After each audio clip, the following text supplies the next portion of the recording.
오늘 우리 하나님의 말씀 듣겠습니다. 열왕기하 21장 16절에서 22장 2절까지 보도록 하겠습니다. 제가 대표로 받들어 봉독해 올립니다. 므낫세가 유다에게 범죄하게 하여 여호와께서 보시기에 악을 행한 것 외에도 또 무죄한 자의 피를 심히 많이 흘려 예루살렘 이 끝에서 저 끝까지 가득하게 하였더라. 므낫세의 남은 사적과 그가 행한 모든 일과 범한 죄는 유다 왕 역대지략에 기록되지 아니하였느냐. 므낫세가 그의 조상들과 함께 잠에 그의 궁궐 동산 곧 우사의 동산에 장사되고 그의 아들 아몬이 대신하여 왕이 되니라. 아몬이 왕이 될 때의 나이가 22세라 예루살렘에서 2년간 다스리니라. 그의 어머니 이름은 무슬레메시오 요빠 하루스의 딸이더라. 아몬이 그의 아버지 므낫세의 행함같이 여호와 보시기에 악을 행하되 그의 아버지가 행한 모든 길로 행하여 그의 아버지가 섬기던 우상을 섬겨 그것들에게 경배하고 그의 조상들의 하나님 여호와를 버리고 그 길로 행하지 아니하더니 그의 신복들이 그에게 반역하여 왕을 궁중에서 죽이매 그 국민이 아몬을 반역한 사람들을 다 죽이고 그의 아들 요시아를 대신하게 하여 왕을 삼았더라. 아몬이 행한 바 남은 사적은 유다 왕 역대지략에 기록되지 아니하였느냐. 아몬이 우사의 동산 자기 묘실에 장사되고 그의 아들 요시아가 대신하여 왕이 되니라. 요시아가 왕위에 오를 때 나이가 8세라 예루살렘에서 31년간 다스리니라. 그의 어머니 이름은 여디다요 보스갓 아다야의 딸이더라. 요시아가 여호와 보시기에 정직히 행하여 그의 조상 다윗의 모든 길로 행하고 좌우로 치우치지 아니하였더라. 아멘. 할렐루야. 예, 반갑습니다. 오늘 우리들이 정말 이 드리는 예배 가운데 또 우리가 사모하고 기대하는 그러한 마음으로 여러분의 말씀을 통해서 정말 우리의 삶이 새롭게 도전받는 그런 귀한 시간이 되시기를 바랍니다. 여러분, 우리는 지금 전 세계적으로 이 코로나라는 팬데믹을 지금 겪고 있습니다. 이 코로나가 정말 전 세계적으로 영향을 줄 뿐 아니라 거의 기간이 무려 3년 이상 이렇게 길게 이어지고 있죠. 그러다 보니까 정말 말 그대로 초유의 사태를 유발하고 있습니다. 이런 예상치 못한 일을 겪어서 그런지 몰라도 사람들은 굉장히 미래에 대한 관심을 굉장히 많이 갖게 되었습니다. 모든 학문이나 기업에서 미래에 대한 연구가 활발하게 일어나고 있어요. 그도 그럴 만한 이유가 미래 일들을 빠르게 예측할수록 실물 경제에서 막대한 이익과 손해가 나는 그러한 차이가 있기 때문에 미래를 빨리 예측하고 미래를 예상해서 그것을 잡아내기 위해서 연구 재정을 지금 투입하고 있습니다. 우리가 지금까지 역사를 보면요, 이런 시대를 움직이는 그러한 많은 것들 가운데 사용하는 도구, 이 도구가 바뀜에 따라서 문명이 바뀌는 이런 경우가 굉장히 많았습니다. 요즘 여러분 손 안에 있는 만능 기계라고 할 수 있죠. 우리가 갖고 있는 휴대폰, 미국에서는 셀폰이라고 하는데 이 작은 기계 하나면 웬만한 것을 다 지금 조정할 수가 있습니다. 여러분, 사실 이런 세상이 올 줄 누가 예상을 했겠어요? 그런데 우리가 지금 왔단 말이에요. 그렇게 살고 있어요. 이 셀폰은요, 말 그대로 어떻게 보면 안 되는 것 빼놓고는 다 되는 정말 이러한 그러한 기계가 되고 있습니다. 여러분, 이러한 것으로 새로운 세계를 우리가 경험하듯이 과거 역사를 보면 정말 100년 동안의 역사가 불과 며칠 만에 다 이루어지는 이러한 시대가 우리가 지금 살고 있는 시대입니다. 그래서 우리 이 시대의 코드를 읽지 못하면 시대의 이 변화를 우리가 따라가지 못하면 굉장히 세상을 살아가는데 불편함을 느끼게 되고 굉장히 뒤처질 수밖에 없는 이런 상황이 지금 우리에게 왔습니다. 이런 모든 것들을 정말 감안해 볼 때요, 여러분, 미래 사회의 특징은 과연 뭐라고 생각하세요? 미래의 사회는 앞으로 어떻게 될 것 같습니까? 여러분, 미래 사회는 분명히 더 불확실한 이러한 시대가 될 것입니다. 무슨 일이 어떻게 일어날지 아무도 예측하지 못하는 이런 사회가 우리가 다가올 미래예요. 더군다나 미래에는 이 변화의 폭이 굉장히 갈수록 커질 겁니다. 불확실한 시대뿐만 아니라 급격히 변화의 속도가 굉장히 크기 때문에 사람들은 굉장히 어리둥절할 수 있어요.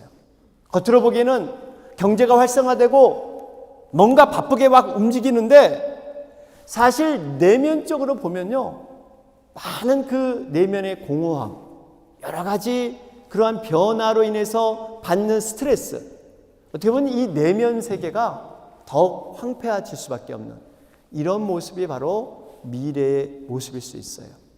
여러분, 우리 그 내면이 과거보다요 굉장히 복잡합니다. 여러분, 사람들이 참아내는 그러한 인내력도 점점 작아지고 뭔가 이 자기의 어떤 감정을 조절할 수 있는 능력, 이런 것들이 점점 없어져요. 그래서 요즘 이 정신질환 가운데 이 분노 조절 장애, 이 감정을 자기가 컨트롤하지 못해가지고 이것을 마구 쏟아내는 거예요.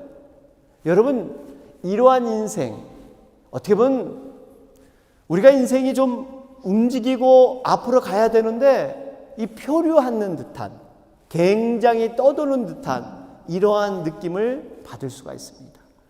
여러분, 흔히 인생을 이 바다에 비유를 많이 해요. 바다에 떠 있는 배, 이러한 비유를 인생에 많이 하는데, 여러분, 배가 바다 위에 떠 있는데 모양은 똑같습니다. 그런데 이 배가 거친 풍랑을 만나고 뭔가 심한 조류를 만나도 목적지가 있는 것, 어떤 방향을 향해 나간다는 것, 여러분, 이것은 항해하고 있다 그래요. 항해하고 있는 거예요. 그런데 비록 보기에는 잔잔히 보일지 모르지만 그냥 조류에 휩싸여서 이리저리 왔다 갔다 하는 것, 여러분, 이것은 표류라 그래요. 표류. 우리 인생이 이렇게 항해하느냐 표류하느냐, 이게 보기에는 그럴듯하게 비슷하게 보이지만요, 그 진실된 내막에 가보면 과연 어떻게 살고 있는가, 우리가 한 번쯤은 우리 자신을 돌아볼 필요가 있습니다. 과연 내 인생이 세상의 눈으로 보는 게 아니라 믿음의 눈으로, 믿음의 시각으로 내가 과연 정말 항해를 하고 있나, 아니면 내가 표류하고 있나, 이러한 것들을 돌아볼 필요가 있어요. 여러분, 우리가 어떠한 앞으로 나가지 못하는 믿음에 거하게 되면요, 표류하는 경우가 많이 있고, 이 표류를 통해서 자꾸 뒤로 가려는 이러한 경향들이 있습니다. 그 예가 바로 이스라엘 백성들이에요. 그들이 광야에서 표류하는 인생을 살았습니다. 그들은 그토록 애굽에서 종살이, 이걸 벗어나길 그렇게 원했어요. 그래서 하나님의 은혜로 출애굽시켜 주셨습니다. 그리고 하나님 계획하신 것은 미래로 이끌어서 적과 거리에 흐르는 가나안 땅에 이루기에 원하는 것, 이게 하나님의 선하신 계획이었어요. 그런데 그들이 광야라는 현실에서 조금만 어려워지면 불평하고 원망하고 그러면서 과거에 종살이했던 그 애굽으로 돌아가려고 하는, 조금만 힘들어지면 과거로 돌아가려고 하는, 그들은 하나님의 능력도 경험했고 기적도 경험했습니다. 하나님 살아계심을 분명히 그들은 확인했어요. 그럼에도 불구하고 조금만 현실이 어려우면 과거로 돌아가려고 하는, 이걸 회귀 본능이라 그러죠. 자꾸 죄악된 과거로 돌아가려는 이러한 본성. 여러분, 이스라엘 백성들이 현실에 도피하려고 하다 보면 미래로 나갈 수 없고 과거로 자꾸 돌아가려고 하는 이러한 모습이 있습니다. 우리들은 어떻습니까?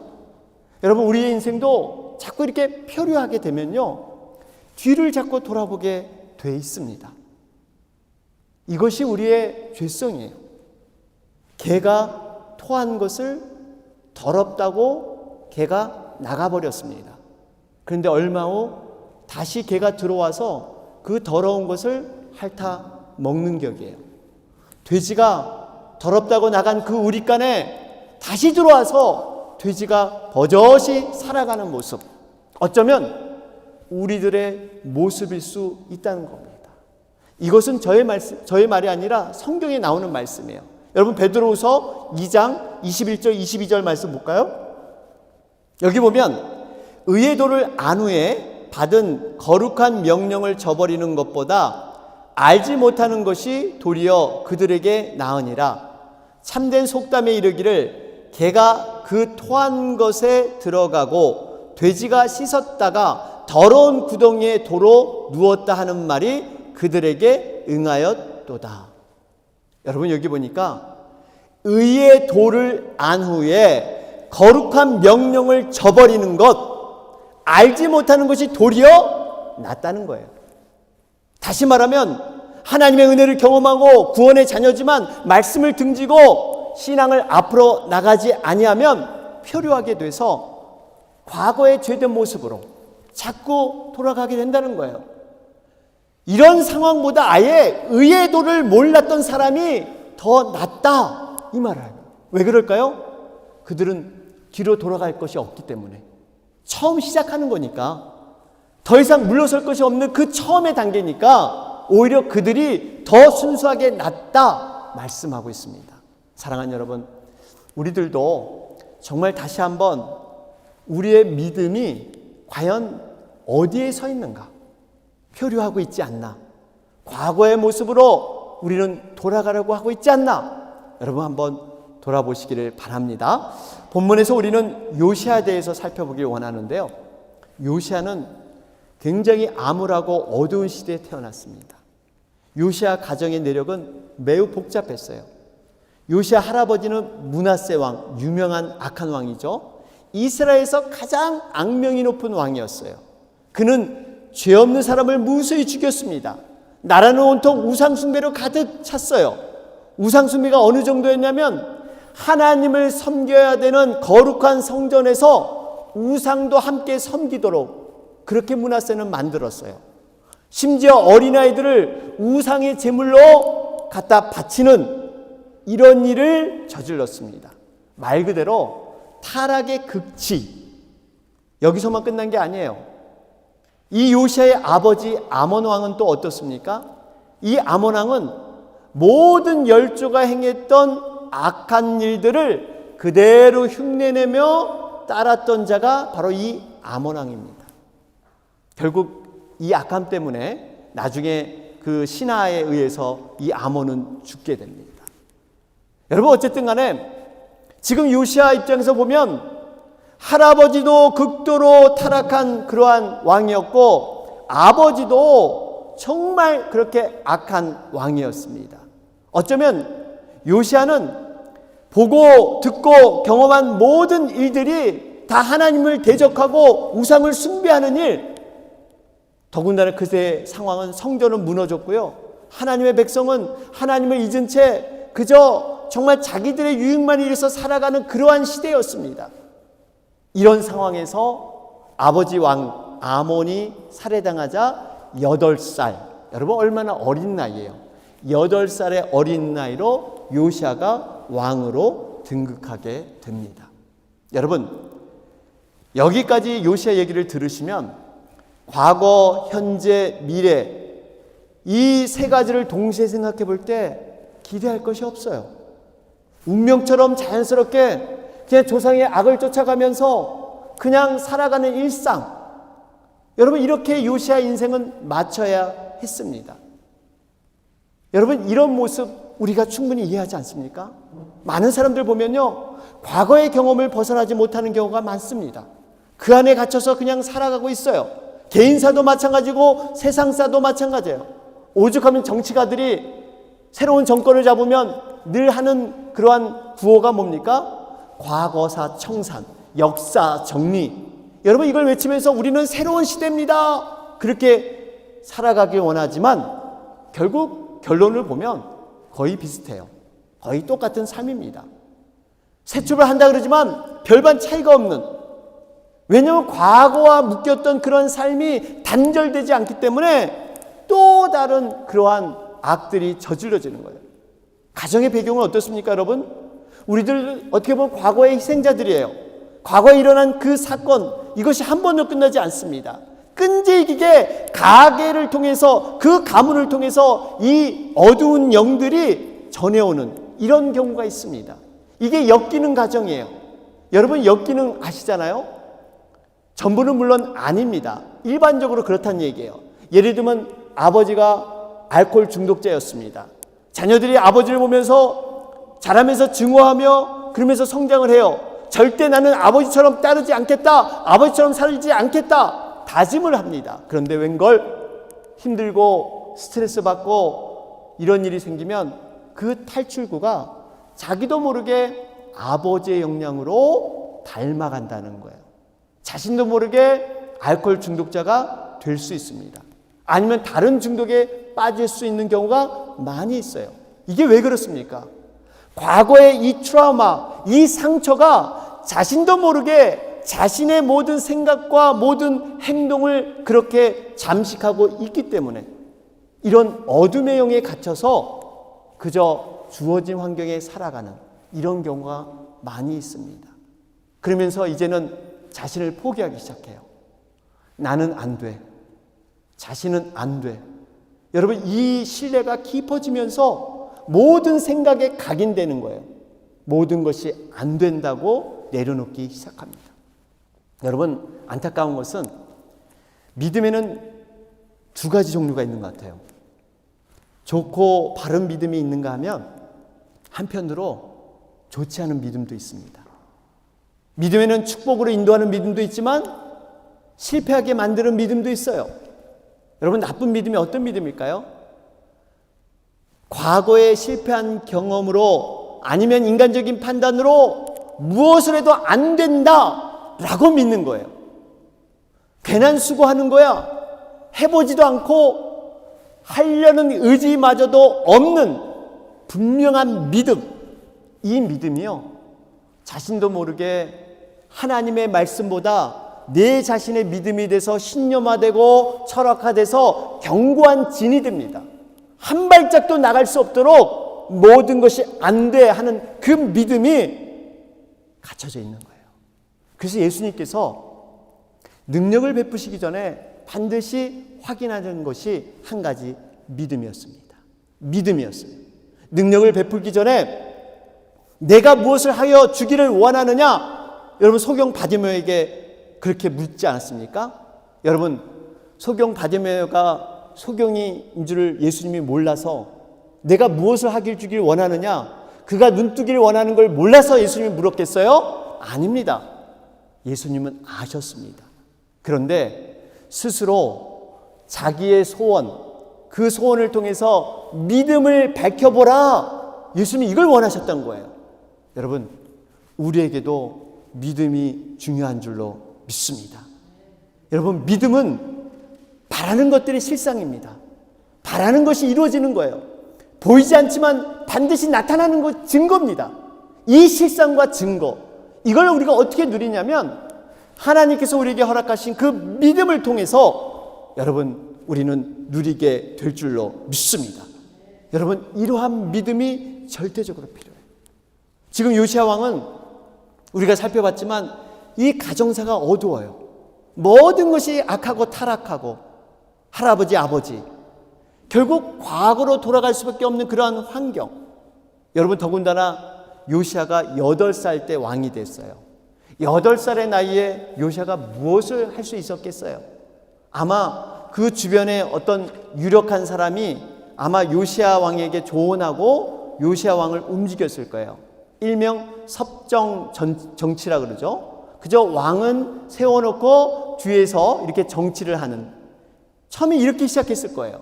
그런데 요시야가 왕위에 오르고 세월이 어느 정도 지났을 때 이제 큰 변화를 일으키기 시작합니다. 어떻게 보면 역사가 거꾸로 흐르고 악이 흐르는데 그 역사를 바로 돌려놓고 미래로 나가는 것, 그리고 과거의 연결고리를 과감히 끊어버리는 놀라운 일을 요시야가 해내기 시작합니다. 그것이 바로 오늘 본문의 열왕기하 22장 2절 말씀이에요. 여기 보니까 요시야가 여호와 보시기에 정직히 행하여 그의 조상 다윗의 모든 길로 행하고 좌우로 치우치지 아니하였더라. 이전 왕들은 여호와 보시기에 악을 행했어요. 이스라엘 왕조의 기준은 분명히 다윗임에도 불구하고 다윗의 행함같이 행하지 않았습니다. 그런데 요시야는 그 다윗을 따라갔다는 거예요. 여러분, 요시야 형편에서 한번 우리가 생각해 보면 이게 쉬운 일일까요? 이거는 엄청 어려운 일이에요. 정말 넓은 문으로 모든 왕들은 그저 조상들이 했던 할아버지가 길을 닦아놨던 그 길로 가면 편하게 왕생활 다 할 수 있어요. 그런데 그는 좁은 문으로 그가 누구를 바라보고 누구를 따를 것인가를 그는 믿음을 통해서 분명히 했다는 사실입니다. 여러분, 우리가 이 요시야의 심정을 좀 살펴봤으면 좋겠어요. 그 상황에서 어떻게 단호하게 믿음으로 선택할 수 있었을까? 우리들은 자칫하면 자신이 경험한 세계, 그걸로 모든 것을 선택하기 쉽습니다. 내가 주어진 환경, 내 상황, 또 내 육적인 편리함, 아니면 다수의 의견, 많은 사람들이 이렇게 얘기하니까 우리는 따르기 쉽습니다. 요시야는 달랐습니다. 하나님의 말씀, 믿음, 그 믿음을 통해서 다윗을 선택한 줄로 믿습니다. 이런 요시야는요, 바울의 제단을 다 헐어버리고 아세라 신상을 제거하고 이스라엘 전역의 우상 제단을 다 찍어버리는, 그리고 허물어진 여호와의 제단, 하나님의 제단을 재건했습니다. 역대하 34장 8절 말씀이죠. 요시야가 왕에 있은 지 18째 해에 그 땅과 성전을 정결하게 하기를 마치고 그의 하나님 여호와의 전을 수리하려 하여 아살라의 아들 사반과 시장 마하세야와 서기관 요아스의 아들 요아를 보낸지라. 여러분, 여기 보니까 요시야 왕이 있은 지 18째 해, 18째, 그러니까 왕이 된 지 18년, 여러분 18년, 8살 때 왕이 됐으니까 26살에 요시야는 성전을 회복시키고 정말 이 모든 우상을 다 찍어버리는 이러한 놀라운 개혁을 단행했던 것입니다. 요시야는 정말 과거에 묶이지 않는, 과거의 굴레에 감기지 않은 그러한 삶을 그는 살았던 것을 볼 수가 있습니다. 저는 요즘 이 시대를 보면서 우리는 얼마나 많은 그 지식적인 홍수, 얼마나 많은 그 정보에 우리는 지금 살고 있는가 하는 생각을 하게 됐습니다. 인터넷이 엄청 발달이 됐어요.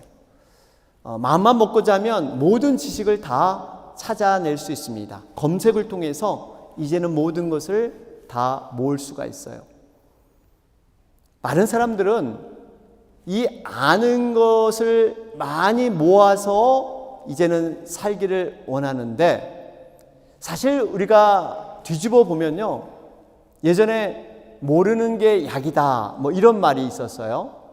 저는 이 말을 좀 바꿔서 우리가 섣불리 아는 것이 병이 될 수 있다. 요즘 여러분 인터넷 들어가 보면 너무나 많은 정보들이 있어요. 그런데 어떨 때는 그 정보와 지식이 서로 부딪힙니다. 서로 상충이 돼요. 어느 것이 맞는지, 어느 것이 진짜인지, 어느 것이 가짜인지 구분이 안 돼요. 근데 사람들은 보통 자신이 접한 것, 자신이 보는 가치관으로 선택한 것, 이것을 듣고 이것이 진짜다, 이것이 진짜 맞는 정보다 라고 여기고 삽니다. 과연 무엇이 진짜일까요? 요즘 시대의 또 하나의 병폐가 너무 많은 그러한 정보와 지식을 갖고 있다 보니까 이 아는 만큼 행동으로 못 옮기는 경우가 많습니다. 여러분 이런 말 있죠. 차라리 모르면 멋모르고 덤빈다. 그냥 멋모르고 행동한다. 그런데 너무 많이 알다 보니까 주저주저 하는 거예요. 너무 많이 알아. 내가 행동으로 옮기기에는 너무 많은 것들이 내 아는 머릿속에 지식에 있다는 거예요. 그래서 요즘 신종어 가운데 지식인의 비겁함. 여러분 지식인이라면 아는 지식만큼 자신이 행동으로 옮길 수 있는 이런 용기 있는 자들, 이런 자들이 과거에 지식인이었는데 아는 것은 많은데 정작 행동으로 옮기지 못하는, 그리고 얼마나 이 머릿속이 복잡한지 몰라요. 우리가 과거에는 이렇게까지 머리가 복잡하지 않았어요. 여러분 한번 약속을 한번 잡아보려면 여기 걸려 저기 걸려 저 사람 여기 걸려, 식사하는 메뉴를 한번 보면요 뭘 먹어야 될지 너무 종류가 많은 거예요. 정말 선택하기가 굉장히 어려워지고 복잡해졌습니다. 사랑하는 여러분, 우리가 누리는 문명, 문화 정말 이렇게 발달돼서 편리해서 좋은 건 있지만 우리의 삶을 좀 들여다볼 필요는 있습니다. 우리가 그저 이러한 변화된 삶에 쫓아가기보다는 좀 우리의 삶을 단순화하는 삶의 구조조정이 필요할 줄로 믿습니다. 때로는 단순하고 간소화하는 게 필요해요. 그래야만 하나님을 집중할 수 있고, 그래야만 믿음을 온전히 쌓을 수 있고, 단순해야 또 어떤 일을 추진력 있게 우리가 할 수 있기 때문이에요. 특별히 과거에 묶여있던 그러한 모든 사실, 그것이 성공했던 실패했던 간에 이 과거의 삶에 우리가 연연해 하게 되면 앞으로 나가는 삶이 굉장히 어렵습니다. 여러분 바울을 보세요. 바울은 인간이 성공하는 모든 성공을 다 누렸던 사람이 바울이에요. 그는 지식적으로 또 지위적으로 혈통적으로 모든 재산적으로 그는 다 모든 것을 갖고 있었던 그러한 사람입니다. 그런데 그가 과거에 갖고 있는 모든 기득권을 다 내려놓고 배설물처럼 여겼습니다. 그러면서 그의 고백이 무엇입니까? 빌립보서 3장 13절 14절 보세요. 뒤에 있는 것을 잊어버리고 앞에 있는 것을 잡으려고 표대를 향하여 그리스도 예수 안에서 하나님이 위에서 부르신 부름의 상을 위하여 달려가노라. 여러분 우리가 뒤의 것, 복잡한 우리의 삶들을 한 번쯤은 돌아보면서 매듭짓고 정리해 볼 필요는 있는 줄로 믿습니다. 누가복음 9장 62절에도 손에 쟁기를 잡고 뒤를 돌아보는 자는 하나님 나라에 합당하지 아니하니라. 여러분 우리에게 이미 손에 쟁기가 잡혀 있어요. 이미 우리에게 하나님의 은혜와 강권하심이 우리의 사역 가운데, 우리 교회 가운데, 우리 가정 가운데 주어졌단 말입니다. 그런데 자꾸 과거를 돌아보게 되면 앞으로 나가지 못하는 거예요. 앞으로 나가지 못하는 거예요. 여러분 분명히 미래의 삶은요 우리가 선택할 수 없는 것이 너무나 많습니다. 변화무쌍한 세상이 될 거예요. 앞으로 별일이 다 일어날 겁니다. 전혀 예상하지 못하는, 미래학자들이 아무리 돈을 들여서 아무리 노력해서 예상을 하지만 전혀 예상하지 못하는 세계들이 펼쳐질 것입니다. 미래를 정확히 아시는 분은 하나님 한 분이세요.